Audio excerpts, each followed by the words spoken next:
Welcome to Groundbreaking, where consulting meets innovation.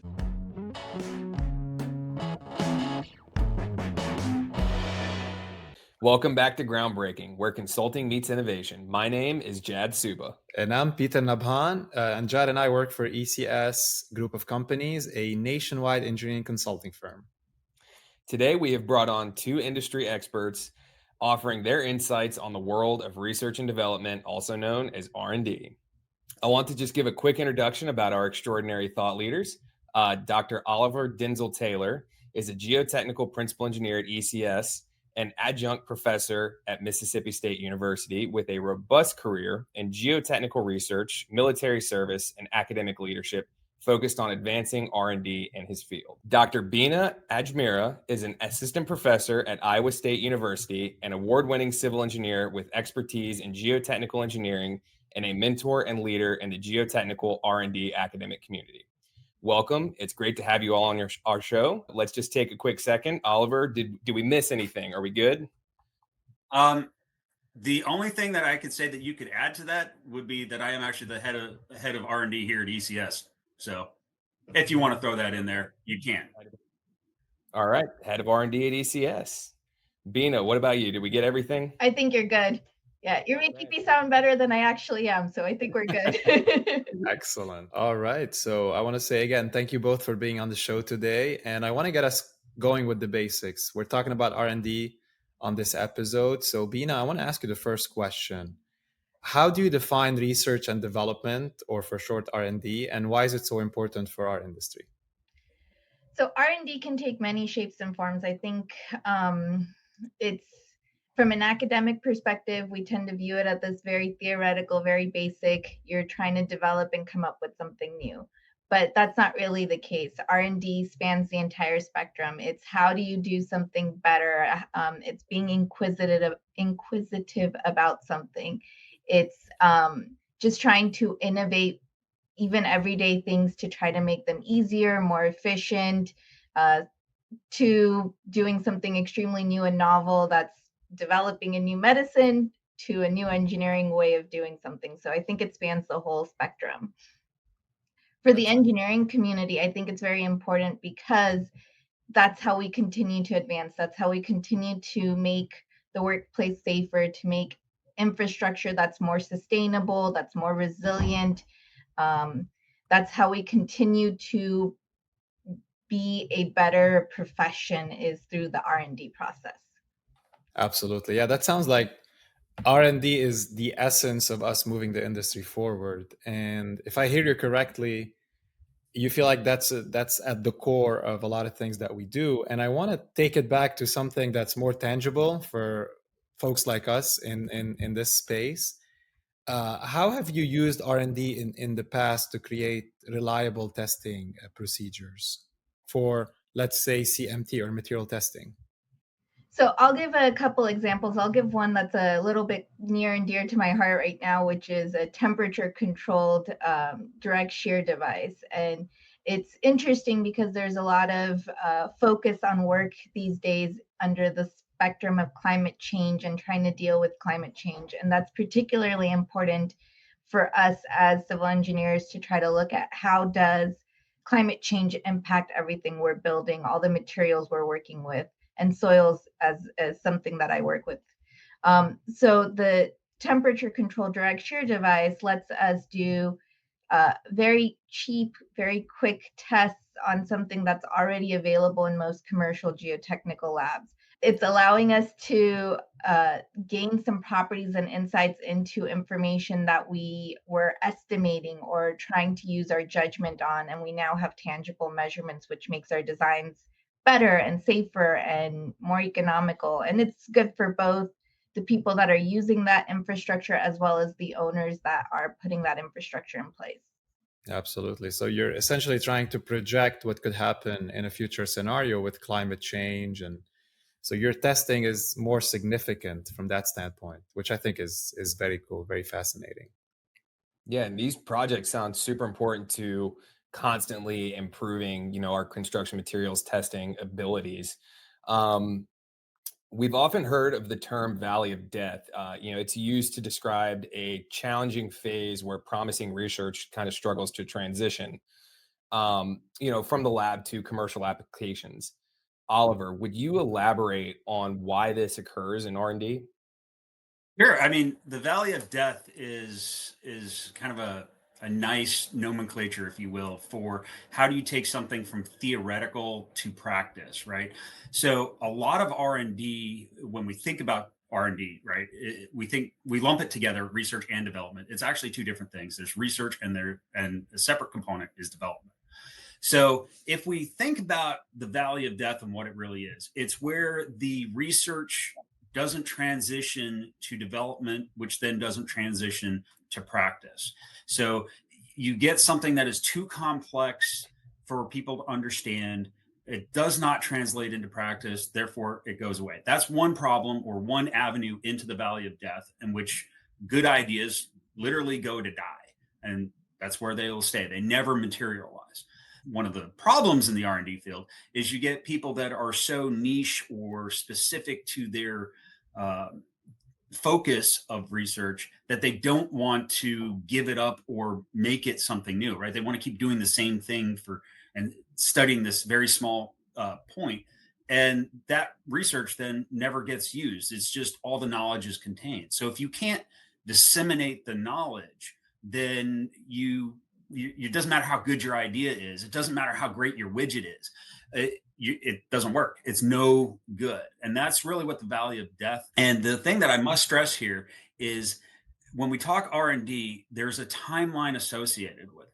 If I have a brand new novel idea, it will take typically 15 years to go from a concept to a theory to a prototype to a entity and then into practice, right? So there's a 15-year time frame. So when we talk about R&D and we're going to solve the problems of the future, we're talking 15 years in the future. So these are long-term predictions that have immediate impact. So if you can't cross that Valley of Death, if you don't have that partnership between industry and the R&D community, then it doesn't matter how great your idea is or what you're doing, it will never come to fruition. So you're dealing with pretty expansive timelines as well as just risk and reward of, research not necessarily going as planned or maybe better than planned.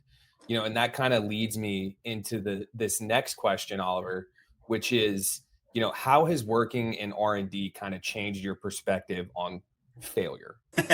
So R&D is a special field, if you will. Anybody that wants to be in the R&D world and in the R&D community has to understand failure. R&D, by its very nature, does not have an answer at the end of it. We don't know what it is. If you know what the answer is ahead of time, it's a homework problem, right? So you might as well just take a class, get a grade at the end, and hope you pass and you go on with your life. Well, that's not what R&D is. R&D is you have no idea what you're going to find.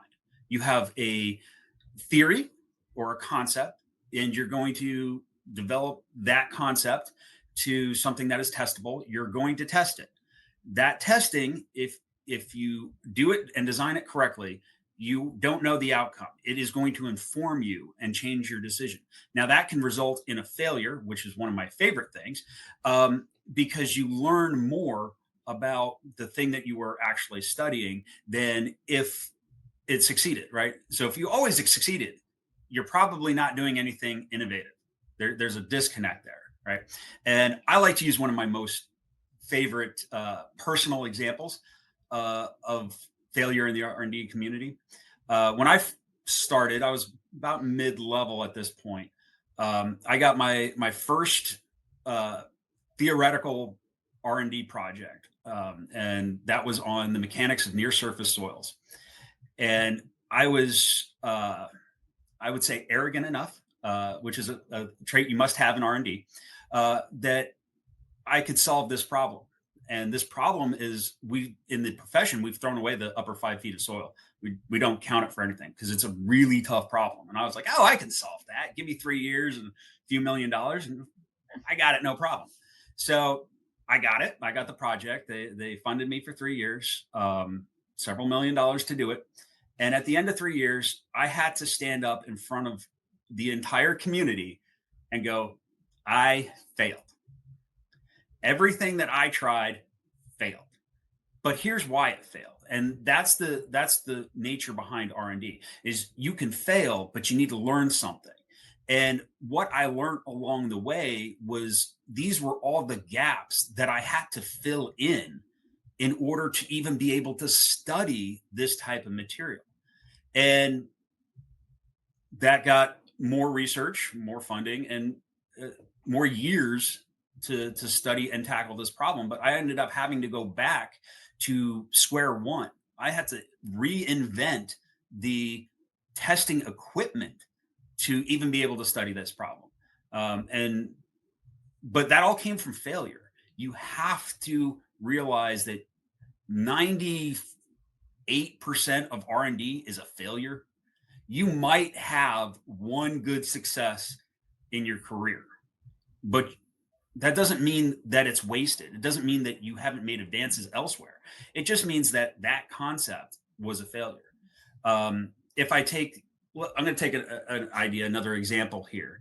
I'm not going to name names, but there was a certain executive, we'll call it, that was like, we should drill on Mars. And that is a great, phenomenal idea. We should do that.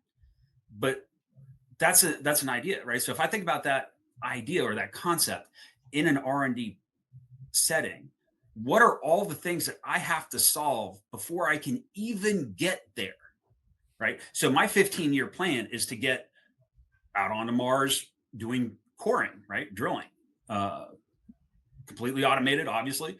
And what do we have to solve along those ways? Think about all those advances that then between now and 15 years, if we were doing that work, would be put everything from automated drilling to better sample protection and undisturbed behavior, right? So all these things that we would have to consider out, these are all stones along the way to solve a bigger goal. And that's what R&D really is about. It may just be at the end of the day, at 15 years, well, we can't actually drill on Mars. That's just not going to happen. Either we fundamentally don't know some physics or we don't have the appropriate technology, whatever the case may be. But that means that part was a failure. We didn't get there.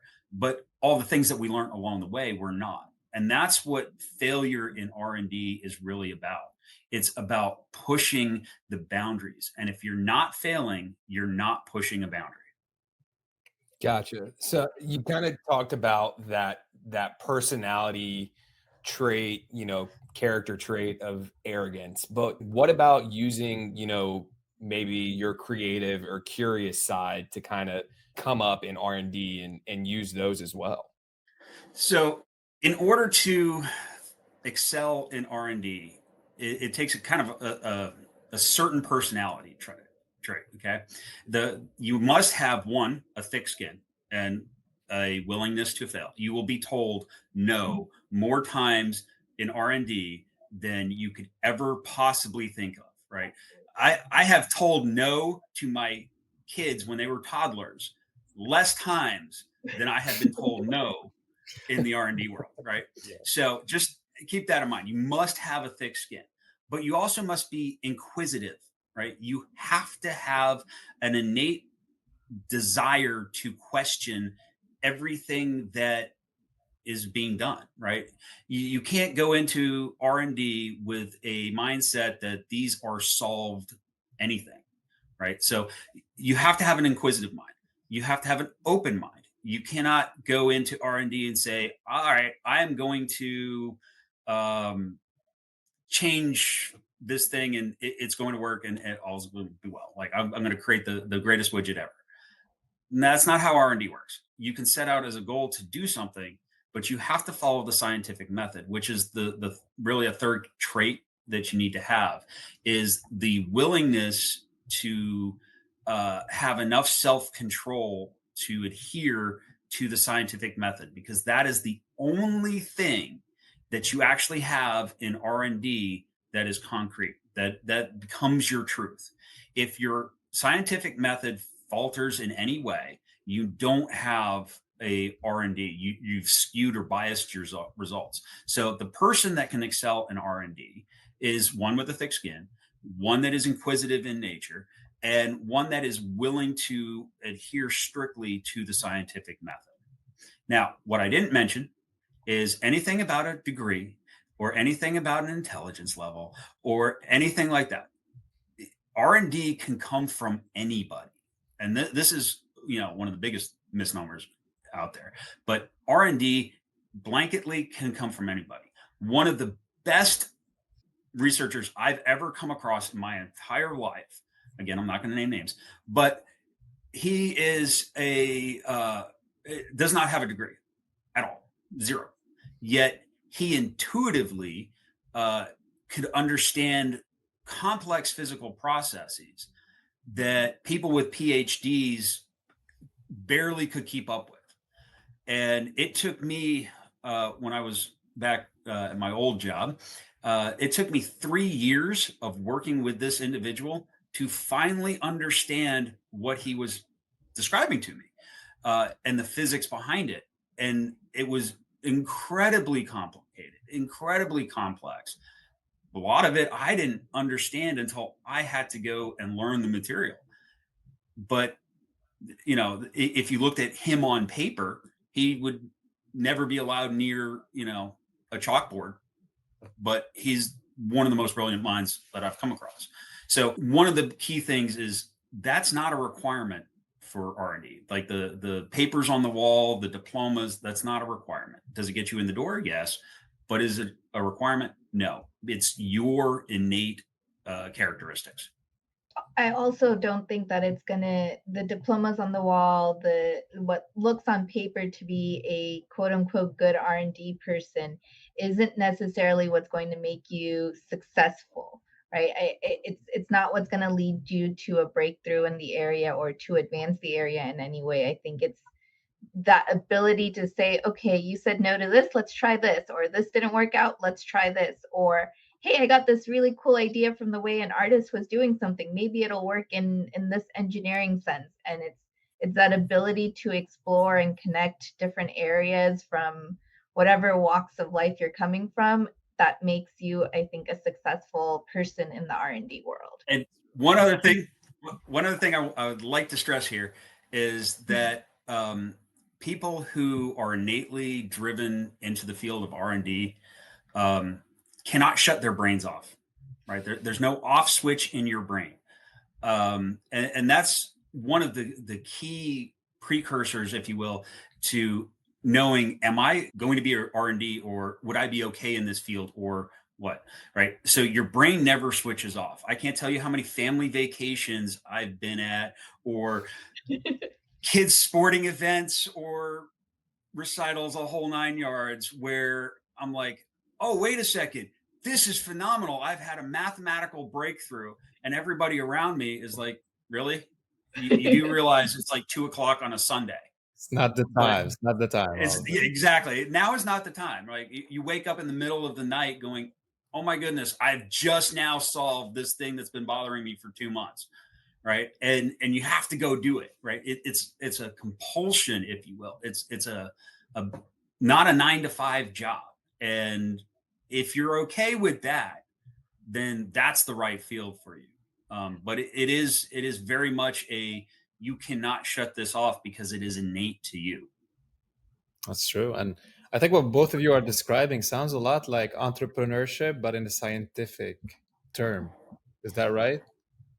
I think to a degree, yes. But the researchers out there are vary from entrepreneurship in one key element.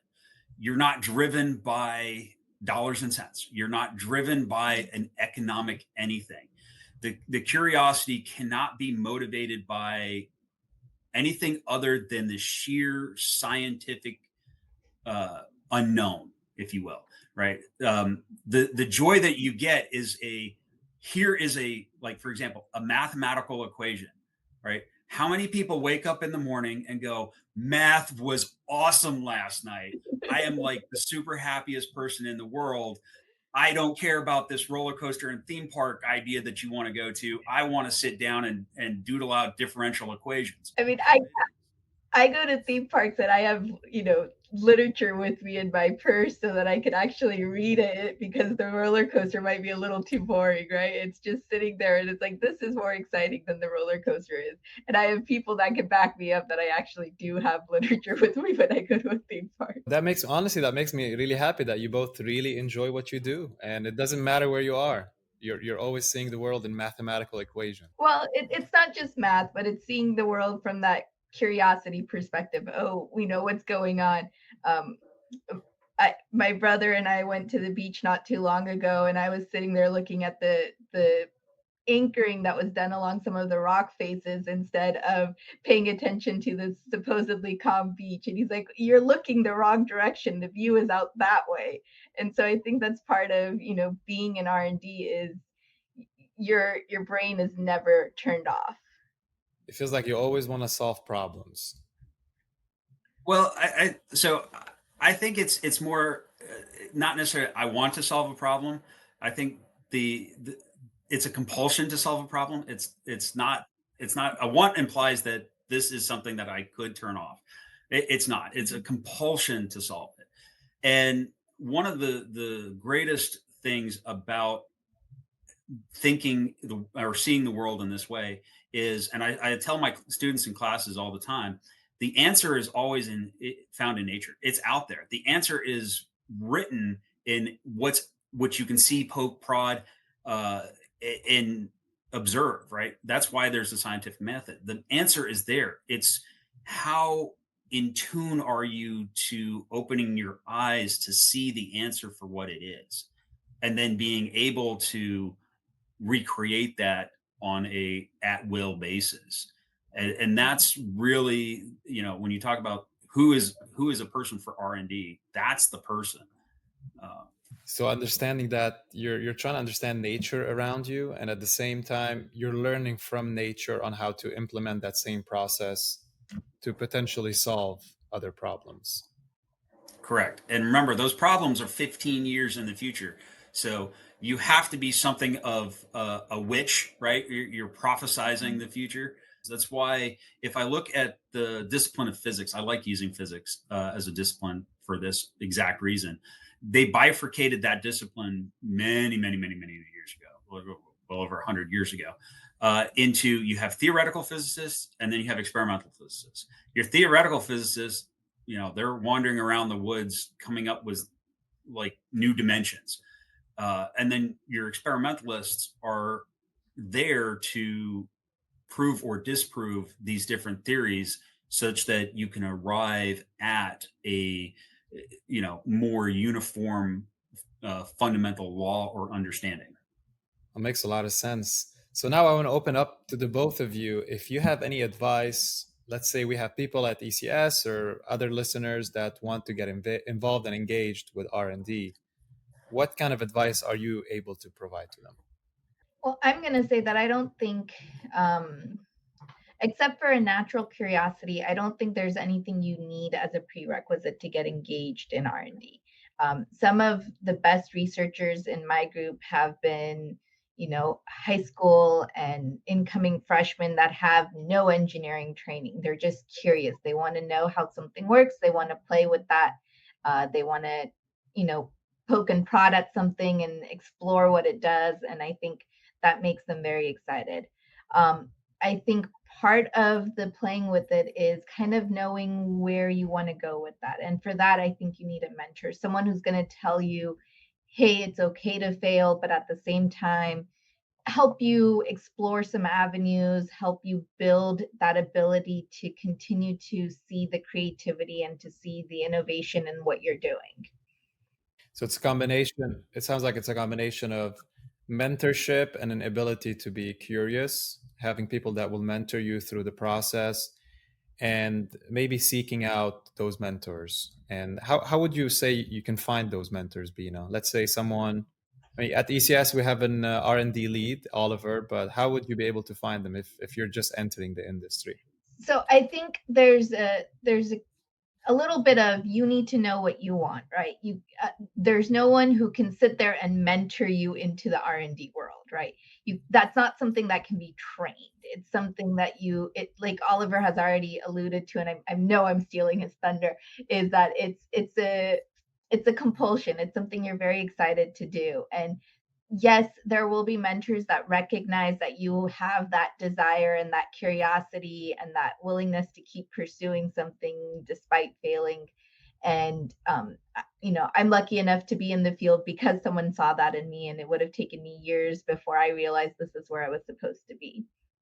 But I also think it's a little bit of, if you have that, if you're self-aware of that, then you need to go and find people that are equally curious, that are challenging ideas, that are doing things that interest you as well, so you can work together, collaborate, and engage. And you have to be willing to put in the effort to be mentored, and find someone who's going to put in the effort to mentor you as well, like someone who's willing to spend the time to guide you and to be your support system, to listen to you at 2 a.m. when you come up with a crazy idea and say, I want to do this, but also at 2 a.m. when you just got your umpteenth rejection on a paper and say, it's okay, you can bounce back and try a different way.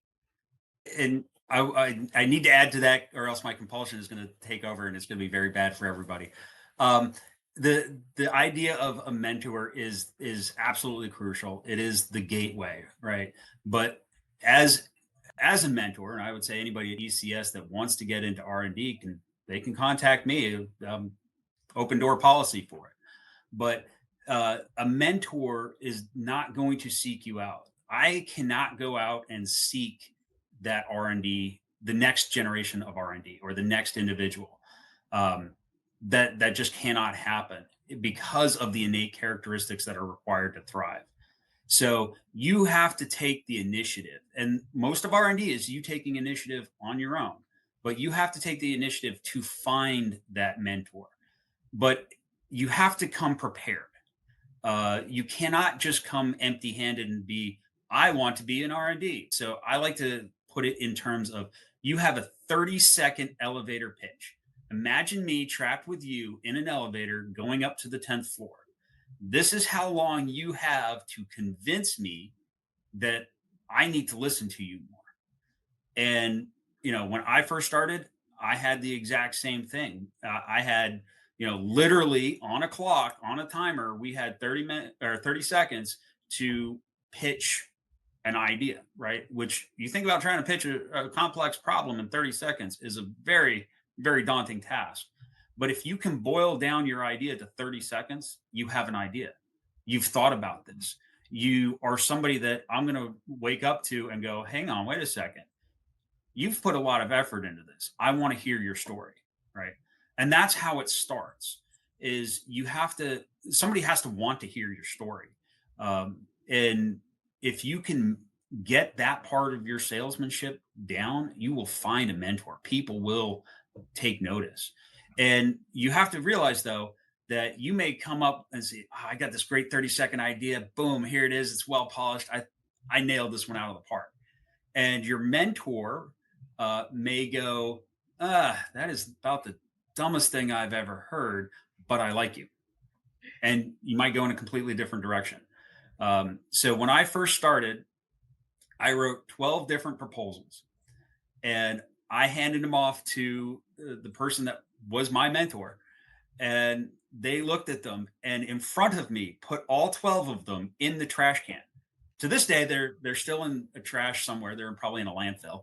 But, all my ideas at that time went straight to the trash. And I was heartbroken. I was like devastated. I was like, I have just, I'm now out of a job. This is terrible.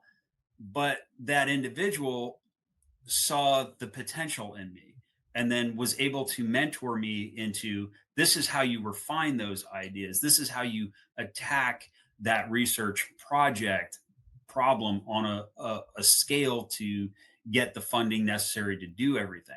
So that person really did me a huge favor One of the questions I ask prospective graduate students is, what do they see themselves doing? What projects interest them? And it's mostly for that elevator pitch. It's to see, do you have something you're passionate about? Do you have something that you've invested time and effort into exploring to figure out what frontier needs to be pushed? And it doesn't have to be, I don't have to think it's a good idea, but are you passionate enough about it for that to be there? And that one question is enough for me to determine whether or not I want to take on that graduate student, because there are some graduate students that will come in and say, "Oh, I can do anything and everything under the moon, and put me on any project, and I want to work on it." And that's great. Yes, you want to work on all these projects, but you don't have an actual desire to do anything. You're doing this because I'm telling you to do it, not because you want to do it. It goes back to that compulsion. And when a student comes to me and says, "Hey, I did this, I failed at it," or "I did this and I was successful at it, and I really want to expand it to do XYZ," it tells me that they're driven, that they have something that they're excited about, something that keeps them awake at night or wakes them up in the middle of the night to write down a mathematical equation or anything else along those lines. And so those students are the ones where I'm like, I want you to be here. I don't care what the grades are. I don't care what institution you're from. I don't care how famous or unfamous your advisor was, or it's, do you have that innate desire to want to do that? And I think what you've just given us, Beena and Oliver, is a very good recipe for anyone looking to get into R&D, in my opinion, at least. Thanks for listening to part 1 of our conversation with Beena and Oliver on research and development. Be sure to listen to part 2 of this conversation coming soon. This podcast is for entertainment and informational purposes only. Nothing herein shall be construed as providing professional engineering services or used to establish the standard of care. This podcast and the comments contained therein represent only the personal views of the participants and do not reflect those of ECS. While we make every effort to ensure that the information we are sharing is accurate, we welcome any comments, suggestions, or correction of errors.